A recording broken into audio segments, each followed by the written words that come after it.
Hey guys, Anthony Delmedico, SVG. I'm here with Paul Olsen with the Company Broker Group. Denver, Colorado. We're back here in SVG again today, and we're talking about, as a prelude to our last introduction, we're going to actually look at two roofing companies today, restoration companies. Yep. Compare the two, talk about their revenue, talk about their EBITDA, talk about their cash flow, and how the heck do you sell these things? So guys, let's just take a look, Paul, at these two companies here. We'll say Company A, Company B. Yep. I know you like to keep your clients confidential. Yep. Let's start with Company A because they got a nice. Let's look at the last 2 years. Keep it simple. Company A, it looks like they had 2,129,000 2015, and we had 3.3 million 2016. Yep.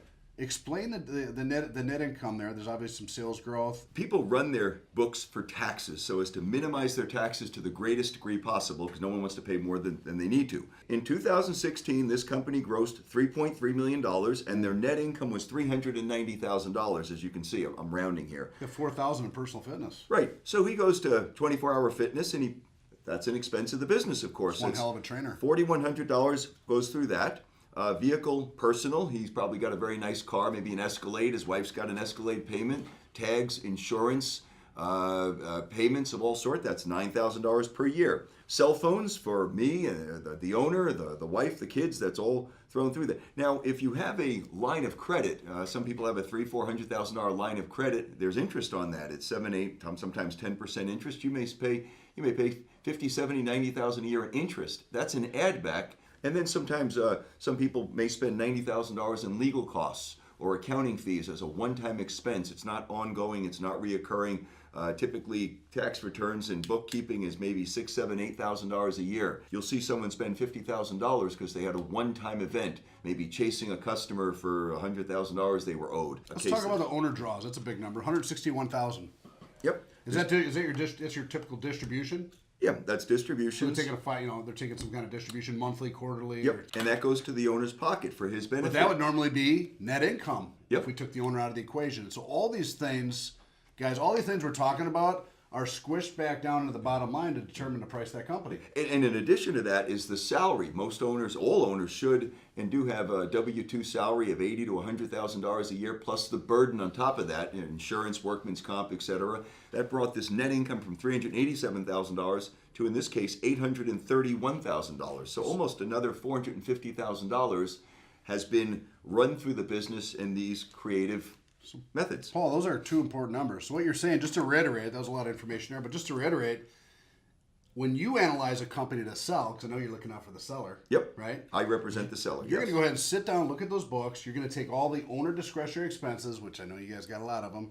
You're going to add those to the bottom line so that they can get a decent sales price for that company, as if what it would be like if they weren't spending these things on themselves. Exactly. The value of a business is often a multiple of the number we're talking about. Pushing this all to the bottom, owner discretionary expenses, it's a multiple of that. It could be 3 times that, 4 times that, 5 times that. So you want to make this number as big as possible, and that's what I have an eagle eye to do. So Paul, looking at those numbers, we talked about this in the last chapter. Your EBITDA, your net income. You call it too. It's the same thing. Net income, EBITDA. We're going to go ahead and base the price of this company 2 to 3 times the 831. Is that a starting point of conversation? I would think 3 times. A business that has a lot of receivables, has a very fast-growing company, very large, grosses $6, $8, $10, $12 million a year. Cash flows a nice, solid $1 to $1.5 million. A case can be made that that's worth 3 times that number. So 3 times 1.2. We got 2.4 million possibility here. Yes. Did you sell this company? Yes, I did. What did you sell it for?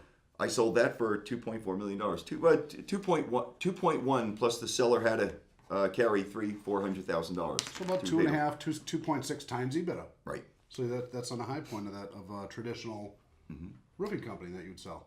But if a business is fast growing and has a special sauce or some special angle, and there's a case to be made that it's growing at a much faster rate, it could be worth 4 or 5 times this multiple.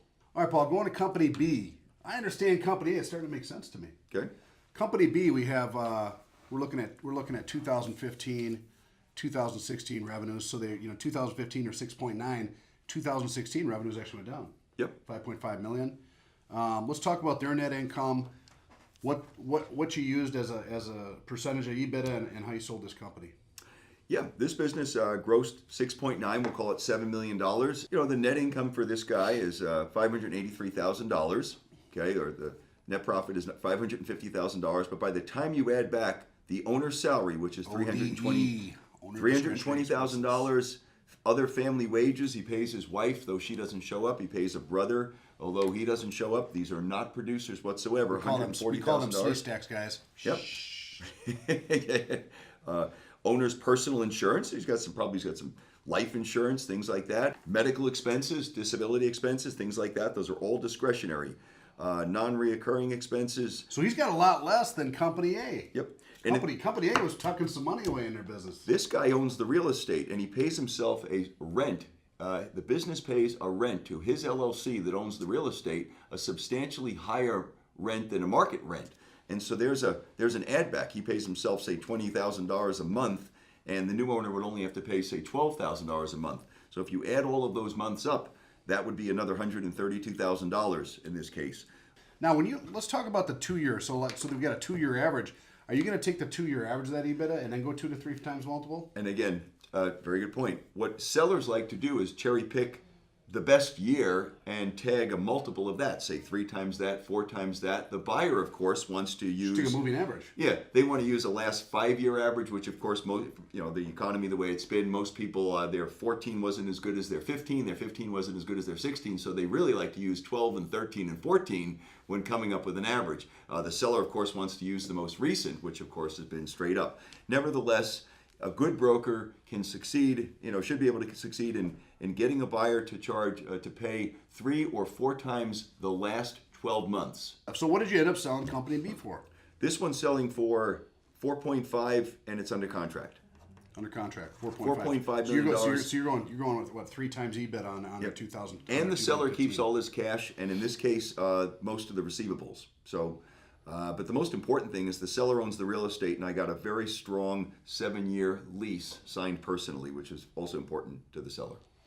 Well, guys, that's a good analysis on how we start to look at how to sell these companies, these roofing companies. In the next chapter, we're going to look at that balance sheet, and we're going to break down what we do with those receivables, those payables, and that cash on hand. See you soon.